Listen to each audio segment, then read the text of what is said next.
Hi friends, how are you today? I hope you're having a wonderful day so far.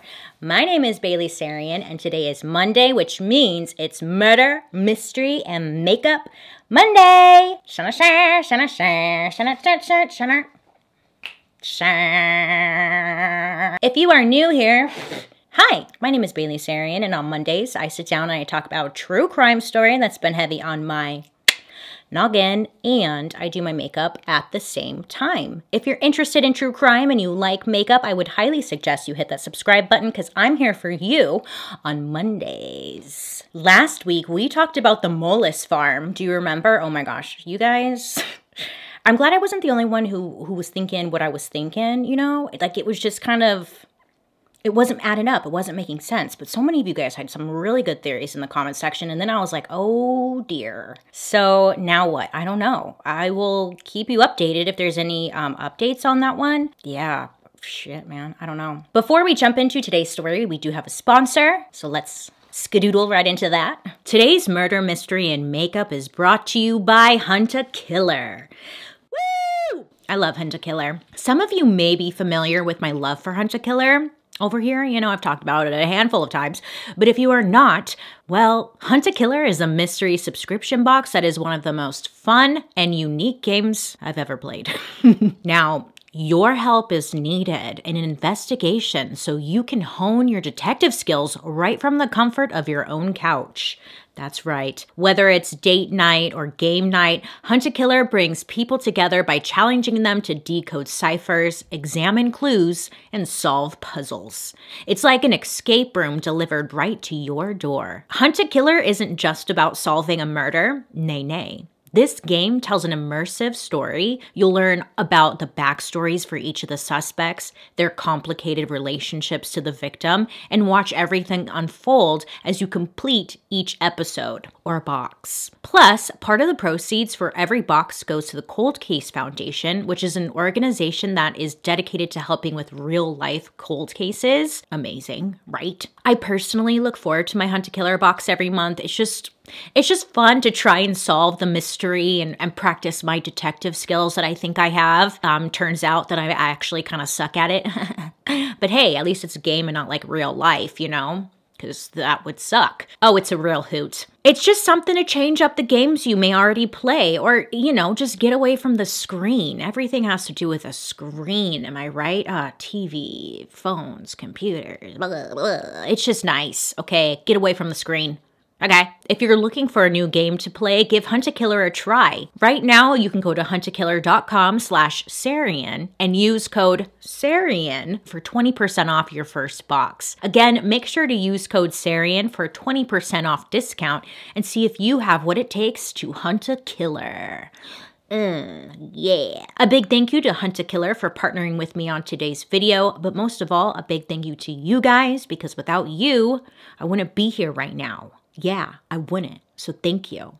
Appreciate you. Now let's get back to the video. And we're back. Wow. Okay, so today I do have to add a disclaimer. I would do my normal like warning, blah, blah, blah, but like today's story is pretty intense. It's pretty brutal. It involves like everything. I don't really like to go into graphic detail in my stories. If you haven't noticed, I just kind of like vaguely mention things. It's just heavy. It's very, very heavy. I think a lot of times we just want to hear the story and not necessarily hear all the gruesome details. But with this story, it's almost like you can't avoid some of the details. So I apologize in advance for how intense it is, but it just kind of involves everything. This story has been highly recommended since day one, and I've been avoiding it just because I felt like, it's been talked about a million trillion times. Like, what else can I add to it? But, you know, I'm doing it for you guys because you've been asking. And honestly, I had this story so wrong. I thought I knew this story. Turns out I did not. Nay, nay. I think I've been rambling enough. If you're ever curious to know what I'm using, I do list it down in the description box. Other than that, I will shush my little mouth and let's get into today's story. Today we're talking about Paul Bernardo and Karla Homolka. Karla was 17 years old and a high school student. She had a part-time job working at a local pet shop when she first met Paul Bernardo. At this time, Paul Bernardo was 23 years old and attending the University of Toronto, and he was studying to become an accountant. Now, it was said that he was doing well in school and he was on his way to graduate. October 17th, 1987, Karla was attending a pet food convention in Scarborough, Toronto, Ontario, Canada. So Karla is working at this convention. They're doing like pet food stuff. Ooh. And as the night ended, she and a coworker went down to the hotel restaurant to grab some food. So the two of them, they're eating, they're sitting, and then that's when Paul Bernardo walks into the restaurant. Now, Karla and Paul, they made eye contact like when he walked in, and they say, or it was said, that it was just an instant connection. Lust at first sight. Paul was over 6 feet tall. He was said to be an extremely good-looking guy. He was quite charming. He approached Karla, and the two started chatting it up. Now, the two of them, they just clicked. And the coworker that was with Karla was like, okay, well, I guess I'll be going now, because she saw that they were just hitting it off, and she didn't want to get in the way of that, so she takes off. Now, Karla and Paul, they end up sitting there at the restaurant just talking about anything and everything for hours. And when the restaurant closed, that's when the two of them headed up to Karla's hotel room where they involved in some sexual relations. From my understanding, the age of consent in Canada is 16 years old, so not illegal, but she's still, there's a big age difference and still fairly young, but okay. So Karla, she was just believing that Paul was the man of her dreams, and the two made a very good-looking couple. Paul also told many of his friends that, it was just a match made in heaven, that he had found his soulmate, and how he would do anything for Karla, and Karla would do anything for him. Now, Karla, she was the oldest of 3 daughters, and she was well-liked in school. She was pretty. She was somewhat popular. And growing up, she lived in St. Catharines in the province of Ontario with her family. In school, it was said that Karla had many boyfriends and many boys interested in her. But when she met Paul, it was all she could talk about with her friends. He was a much older man. He was in college. And she would just brag often to her friends about Paul. And they all just thought it was so cool. Now, Paul, he was the youngest of 3 children. It was said that he was a sweet kid and had a charming smile, but that he had a very difficult upbringing or a difficult childhood. His mother was verbally abusive towards him and his siblings. Then when Paul was 16, he found out that the man he called dad was not his biological father. Now, this was upsetting, and it broke all trust he had with his parents. I don't know, because I read different things. Some people say it was an accident how he found out, and then some people say his mom just randomly said it when she was being verbally abusive towards him. Either way, it really affected him. So again, around the age of 16, that's when Paul began peeping through the windows of his female neighbors. He would watch them as they undressed, and he would do this at any chance he could get. He would watch women through their open windows, so aka a peeping Tom. But as he got older, peeping through windows just wasn't cutting it for him anymore. And Paul said that his fantasies just started to become darker and darker, and he would dream about taking advantage or just taking control over women. But at that age, he wasn't acting on it just yet, but it was starting to happen. So yay. So in September of 1983, that's when Paul started studying at the University of Toronto in Scarborough. Come on, Bailey, Scarborough. He's studying there. His friends and the people who knew him, they really liked him. He had, again, this charm about him. He can make friends with anyone. And overall, everyone just thought Paul's a great guy, people wanted to be around him. Often, Paul was seen as the life of the party, and if Paul was at the party, then you knew it was going to be a good time. Paul did have a few girlfriends throughout college. Things would always start really well. It would be this picture-perfect relationship. But then as time went on, the relationship, or at least their sexual relationship, would turn more abusive, violent, and sometimes controlling. And then at that point is when the women would break it off. In the spring of 1988, a sexual predator was roaming the streets in Scarborough. By May, there had been 7 different reports made by women to the local police sharing their their attacks. The local police, they got on TV and they were just warning women who are watching, look, there's this predator. He's still out on the streets. They were telling women to not walk around at night alone, to not stay out late unless someone was with them, and just trying their best to warn everybody. Whoever this attacker was would grab women when they were leaving the bus stop at night and were walking alone. Some women were attacked when they were on their evening run in the park. They'd be approached from behind. The person would get them behind some bushes or kind of like in a little secluded area, and that's where they would be assaulted.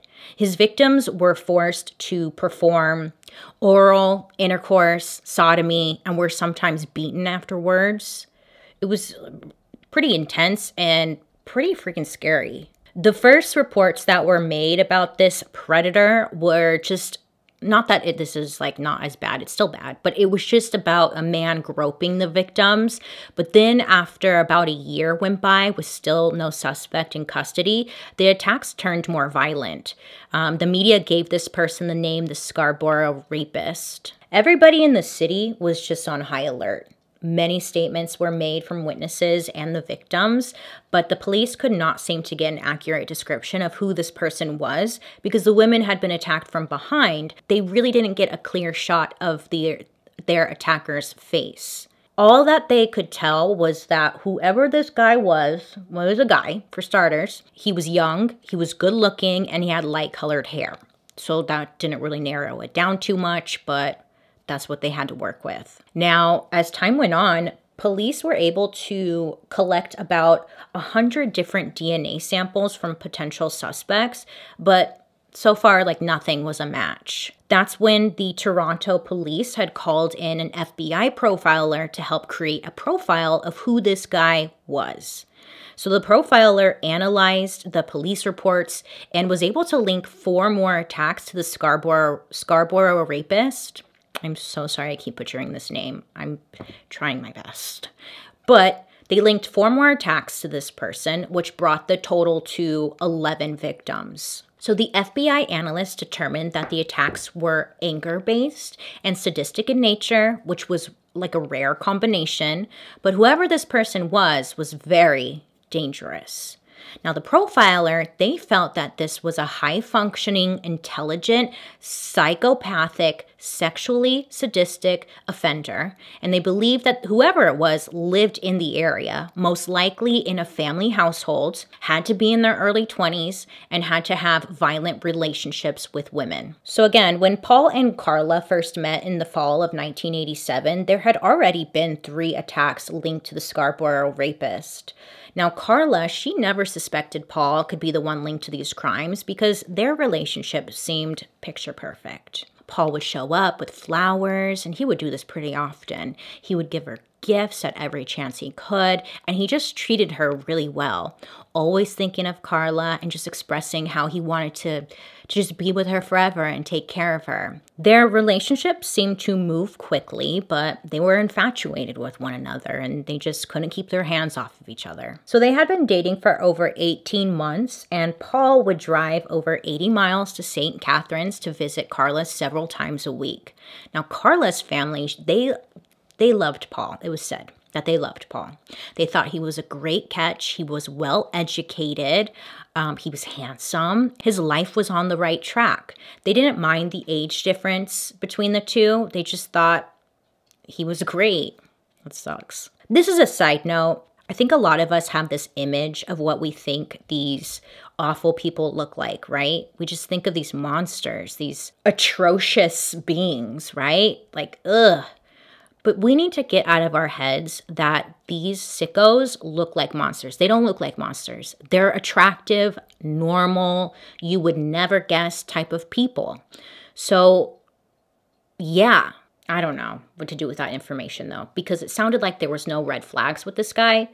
Well, yes, there was. I think they were being... Okay, we continue. In the spring of 1989, Karla graduated from high school and was really now trying to plan what the next chapter in her life was, you know? But when it came to Karla and Paul, like their relationship, it went from Karla telling her friends that, you know, everything was great and perfect to now Karla telling her friends that Paul was becoming verbally abusive towards her. But soon after they would have an argument, Karla would forgive Paul and apologize for his wrongdoings. He would maybe show up with a gift to show he was sorry, and then they would just move on. Yeah, so things just kind of were changing. In December of 1989, Paul and Karla, they went on a romantic getaway to the Niagara Falls, and that is where Paul got on one knee and proposed to Karla, and she said yes. So Karla went back home like all excited, you know, and told her parents like that they were engaged, and the parents were thrilled because now they're gonna have Paul like their son-in-law, and he was such a dream to them at that time. So Paul and Karla decided to set their wedding date for the spring of 1991. On May 29th, 1990, police released a sketch of what they believe the Scarborough rapists looked like to the public. Now, when the sketch was released, it was on the front pages of the papers, and so everybody was seeing it, right? So friends of Paul Bernardo were like, hey, have you seen this? Like, it kind of looks like Paul a little bit. If you squint, like, it looks like Paul. With this information, one of Paul's best friends actually contacted Toronto police and said that the drawing looked just like his friend Paul Bernardo. So they make a note of this. And then by November of 1990, so a couple months go by, there were several people who had contacted police saying that the sketch looked just like Paul Bernardo. So with this information, the police find Paul, they bring him in for questioning, and then they ask if they can get a DNA sample from him, which Paul willingly gave them. The DNA was sent over to be tested, but at this time, they had hundreds upon hundreds of DNA samples waiting to be tested. So it sat on a shelf with all the other ones, just waiting for its turn. A very, very unfortunate move. Now, it was said that at this time, DNA testing was still somewhat new and the technology was just a lot slower than it is today. So going through all of the DNA was going to take some time, and it did take some goddamn time. Way too much time. So after Paul was questioned, I don't know if he got freaked out or he didn't care, but he decided to move from Scarborough to St. Catharines to live with Karla and her family. Now they thought, Karla and Paul thought it would be best to move in with Karla's family because then they could save money, and then once they had enough money, they could get a place of their own. But it was kind of funny because after Paul moved, all of a sudden, all the crimes stopped happening in Scarborough and seemed to pick up around St. Catharines. The family really did not think Paul could be related to these crimes in any way. They just really adored him, especially Karla's younger sister, 15-year-old Tammy. She looked up to Paul as like the older brother she never had. Paul was developing very dark urges towards Karla's younger sister, Tammy. It was said that, you know, he would watch her undress from time to time, all creepily, when she was unaware. So Paul gave in to his urges, and he told Karla that he really wanted something that Karla couldn't give him. And that thing was a virgin. He made Karla feel bad because, you know, she wasn't a virgin, but the closest thing to Karla's virginity would be her younger sister, Tammy's virginity. So Paul pressured Karla to let him have her virginity. And Karla said that she wanted to please Paul or he would leave her. So she and Paul came up with a plan to drug her younger sister so Paul could have sex with her. Yeah. Yep. Yeah. I told you the story is disturbing, okay? Now this would be Karla's Christmas present to Paul. Okay. So December 23rd, 1990, Karla's family went to bed, but Karla and Paul, they asked Tammy to stay up and they could sneak some alcoholic beverages together while everyone was asleep. So Karla made the drinks for everybody. She would end up crushing up pills to put in Tammy's drink. Now at this time, Karla was working at a veterinarian clinic, and she stole animal tranquilizers from there to use on Tammy. Now, these pills would knock anyone out, and Karla thought like it would be best to use these to keep her sister asleep while Paul raped her. Karla also soaked a rag in halothane, which is a general anesthetic. She held it over her sister's face while Paul raped her. They also busted out a video camera and recorded the entire thing, you know, for Christmas memories.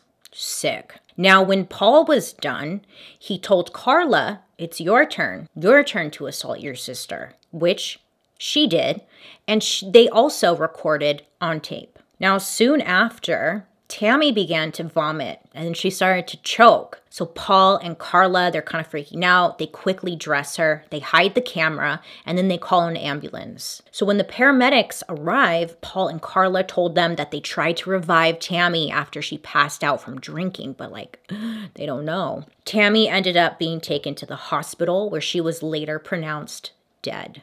So one of the doctors that was examining Tammy noticed a burn around her mouth where Karla was holding the halothane soaked rag. She had like a burn around her mouth. Karla and Paul said that it was rug burn on her face when they pulled her. They pulled her off the bed onto the floor. They're trying to revive her. She got rug burn on her face.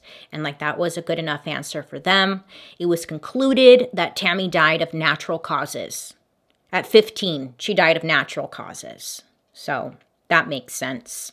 Karla's parents were devastated, but they honestly thought that her death was just a tragic accident. Teenagers, you know, they just experiment with drugs and alcohol. So like Tammy must have just been experimenting and she just took it too far. And it was like nothing more than that, which is just awful. It's so sad. So a month goes by. Karla and Paul have saved enough money to get their own place. It's a 2-story home in Port Dalhousie. It's a small town near St. Catharines. It's a cute little house, too.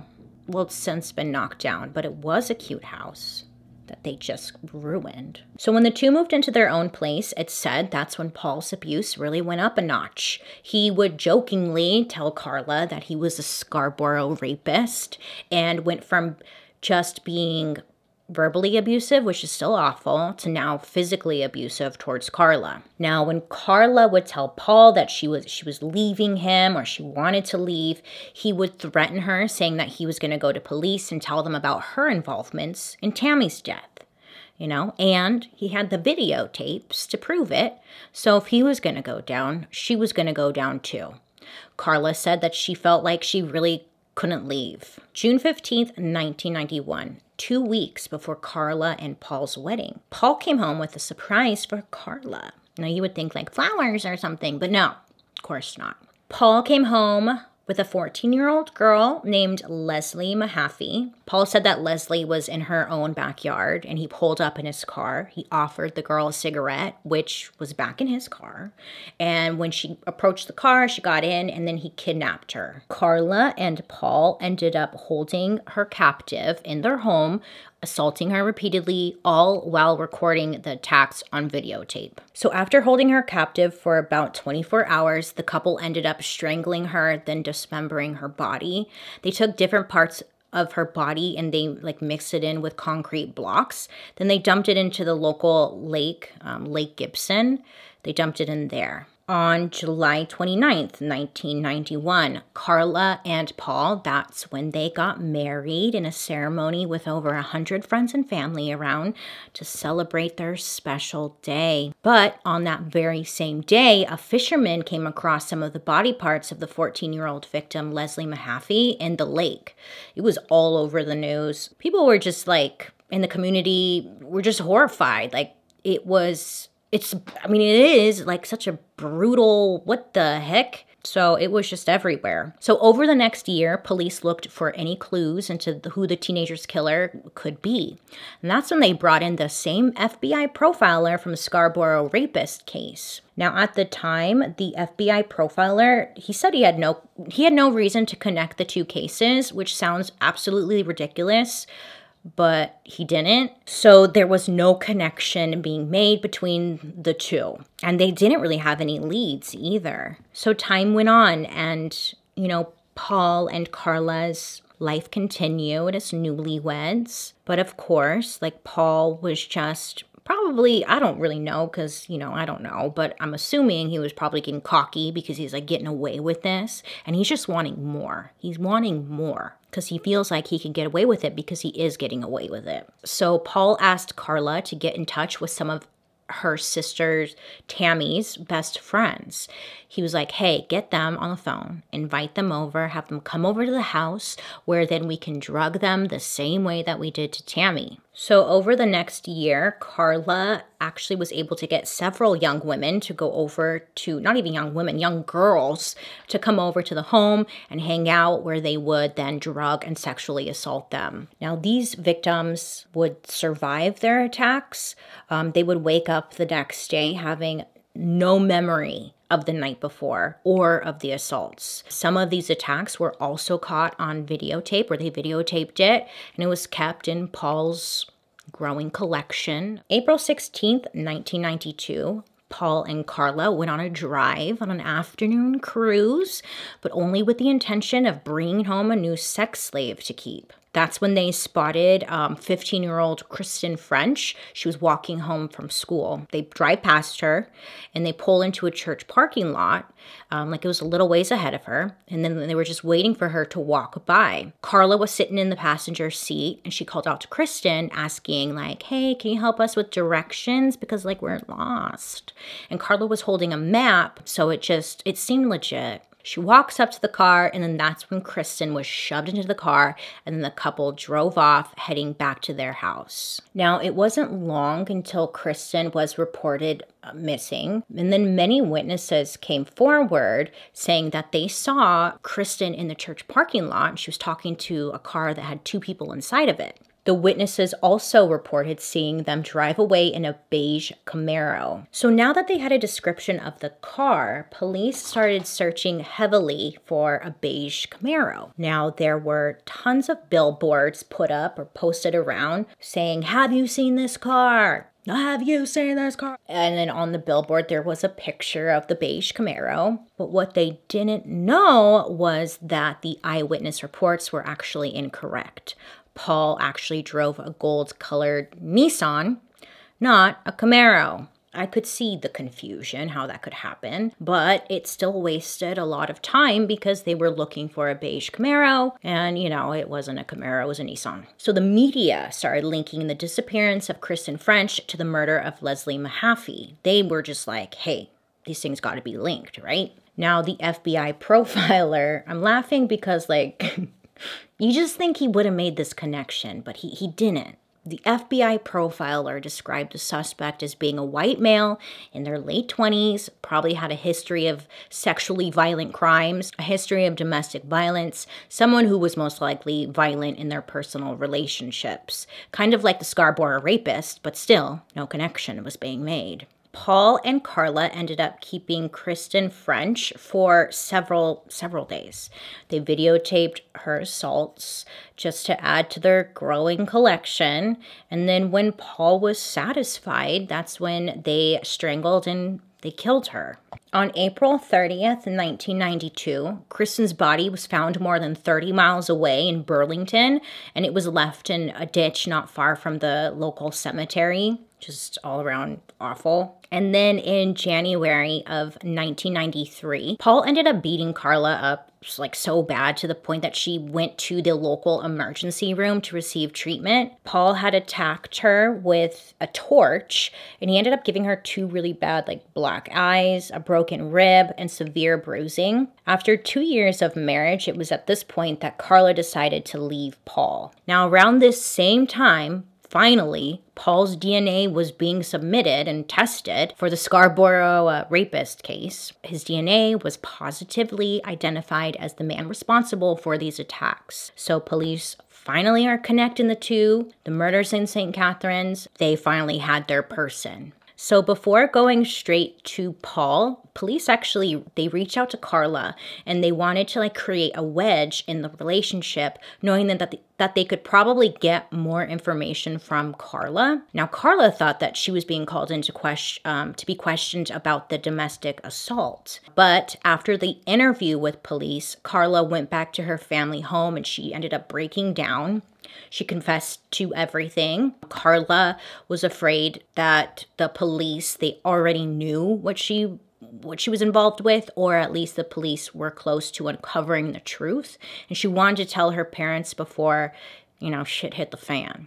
I'm sure her parents were like devastated. I mean, I don't even know. But her parents suggested that she hire a lawyer, which Karla ended up doing. So she told her lawyer that Paul was indeed the Scarborough rapist and also admitted to being involved in the 2 local murders and the death of her own sister. Karla would end up agreeing to testify against Paul in court in exchange for a reduced sentence for herself. So police end up agreeing to this, and then Karla sits down with police and gives them a full confession. The great debate around this story, well, there's a lot of great debates around this story, but one of them is like Karla's involvement, okay? She told police, you know, that she was a victim and stuff, and Paul like forced her to do this and whatnot. I saw clips of her being questioned by police, and let me just say, I think she's like new. She's a little smarter than she let on, because when she goes to like be questioned by police, first of all, she's dressed like a very innocent little schoolgirl, okay, which is fine, like that's fine, but that's not normally how she would dress, okay? So she was trying to play up this like I'm so innocent thing, and then she would answer all of her questions just very innocent. She'd be like, then he chopped her up and I just was so scared, yeah, so I was just there. Like, that's how she talks the whole time. Okay, so after Paul gets arrested, which I'm kind of jumping here, but Paul gets arrested, and then they ask Karla to go around their house and show, like, where Paul did things at, like, describe in detail where things took place. I'm not kidding. She takes them into the bathroom, the police and all them, and she's like, this is where we put her, and then we bathed her in the bathtub, and then we dismembered her. And then she turns around to like where the kitchen, not the kitchen, the bathroom sink and all that's at. And she's like, can I ask you guys something? Where did all of my perfumes go? I had a bunch of perfume samples in here, and I'm just wondering where they all went, because the detectives took everything, and I don't know where my stuff went. And you're just like, girl, read the room. You just talked about dismembering a girl and you're wondering where your perfume's at. Like, it was just like, okay. And then she doesn't really show a lot of emotion, but then the moment she talks about one of the victims came over, Paul like took out really expensive champagne flutes. Is that what they're called? Like the glasses that you put in champagne. And you could just see all of a sudden her emotion comes out over these glasses that Paul decided to use to drug the girls with. So she was like, those glasses, they were from France and they were very expensive and we never used them. They were only for a special occasion and I was so mad. And like she's getting all worked up over Paul's choice of glasses that he used. And like that's one of the only times you see her like getting worked up over something. And you're like, okay, girl, this doesn't make, okay. And then like it just keeps happening, because then she's like describing again like what happened, and then she's like, can I ask you something? Do you know where all of my furniture went? Because they just came and they took all of the furniture and I'm just wondering where they went with my furniture. Can I get it back? Do you not understand like what's happening right now? Like, hello? And then another one, they were in like the basement. She sees a book on the ground. She goes, excuse me, can I have this book? Because my sister really wants it. She's been asking about this book. And I'm just wondering if I could take this book. And that's like the only time that you get these little snippets of like,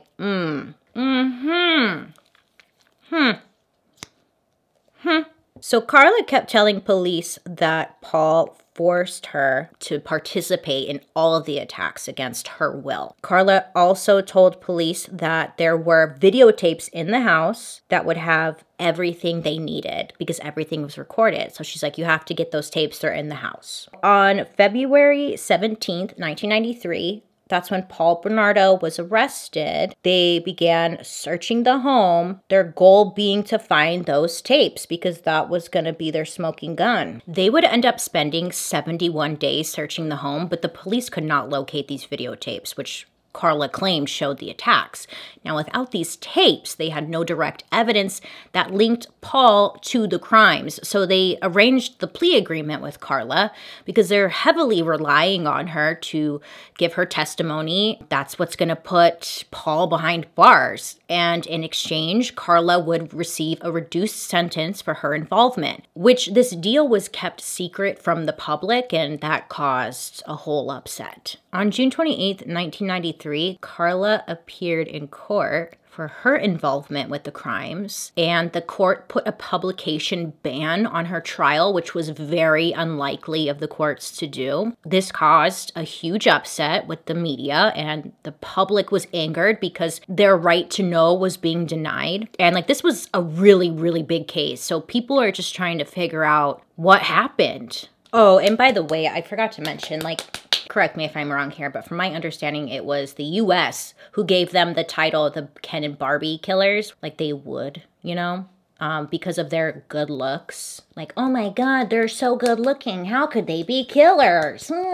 So Karla was convicted on manslaughter charges, and she ended up receiving a 12-year sentence, which again caused a lot of upset. The plea agreement was said to be kept a secret in order to make sure that Paul had a fair trial. So Karla was sent to prison, and then on August 2nd, 1993, she ended up filing for divorce from Paul. On May 18th, 1995, Paul's trial began. Paul pleaded not guilty on 9 charges in connections with the deaths of Leslie and Kristen, including kidnapping, unlawful confinement, aggravated sexual assault, and murder. The prosecutors had presented new evidence during trial that was not known about. They ended up finding the videotapes in the couple's home. I know, it was kind of like a surprise. I don't know where they found it, or like where, I don't know. They found it though. I think that's great. Now, this was the first time that they had direct evidence against Paul, but also Karla as well. Now, these tapes revealed a completely different version of events, and they felt that Karla had completely misled authorities because on the tapes, Karla was seen fully participating in the attacks. Had the tapes surfaced sooner or earlier, it most likely would have affected her plea deal. So Paul's team was like, shit, like they got the tapes, you know, but they're like, yeah, Paul's on the tapes, but they never show him murdering anyone, you know? Paul instead was like, it wasn't me who murdered them. I was not the killer. It was actually Karla who murdered the victims. On June 19th, 1995, Karla testified against Paul, and that's where she stated that she was also a victim to Paul, and he was the mastermind behind it all. When Karla was asked about the videotapes, she said that she suffered from battered spouse syndrome, and that was her reasoning. Many believe that, like, yes, she was indeed abused by Paul, but she could not be classified as a person suffering from battered spouse syndrome. When talking about battered spouse syndrome, they're mainly talking about people who are like suffering from tremendous psychological abuse, but these tapes showed that Karla was more of an accomplice in the horrible crimes versus a victim. The judge allowed the jurors to watch the videotapes and only allowed the public to listen to them but not view it. They didn't want to put the family through more grief by viewing these tapes because of just how awful they were. Paul's trial lasted months. At the end of it, the jury deliberated for 5 hours. Then on September 1st, 1995, 31-year-old Paul Bernardo was found guilty of all 9 charges against him, including the 2 murders. Paul was sentenced to life in prison. While Paul is sitting in prison, he also confessed to 14 more sexual assaults of women in the Scarborough area, and the judge declared him just a dangerous offender, which will most likely keep him in prison without the chance of parole for the rest of his life. Because he does have a possibility of parole after like 25 years, I believe, but let's hope that he does not get out, because it sounds like he would do it again. Like, come on. So the great debate around this case was if Karla got off way too easily.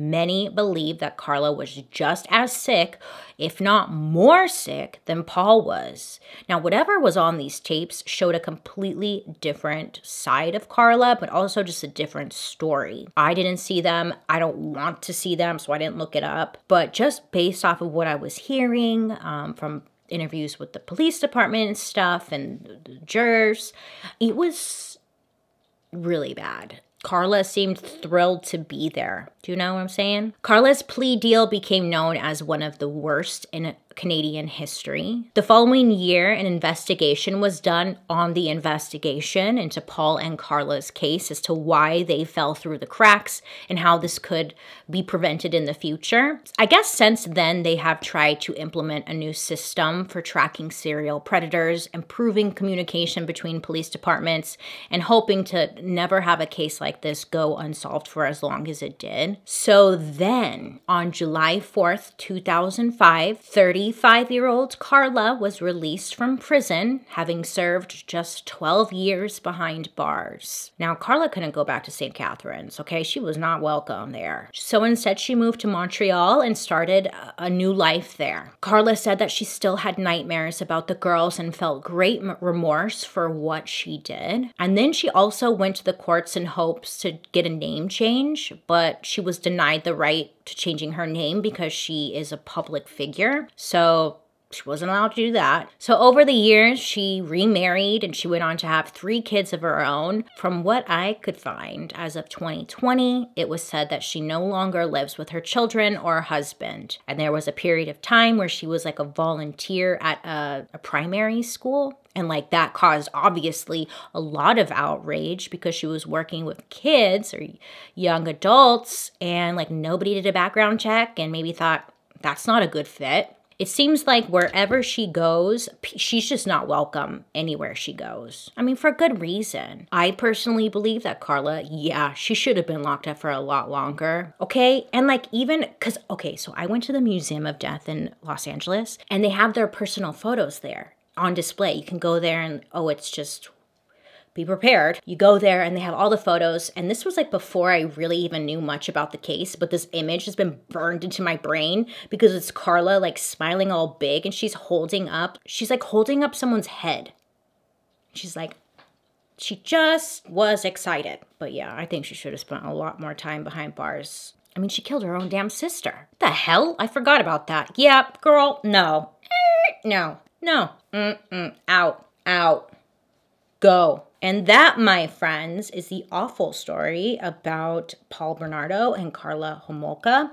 Thank you for recommending this awful story. Are you happy? I would love to hear your guys' thoughts down below. Do you think that Karla should be in prison for a lot longer? That's a hot debate. A big thank you to Hunt a Killer for partnering with me on today's video. But other than that, let me know who you want me to talk about next week down in the comment section, because I do read my comments. Love and appreciate you guys. I hope you have a great day. You make good choices, and I'll be seeing you guys later.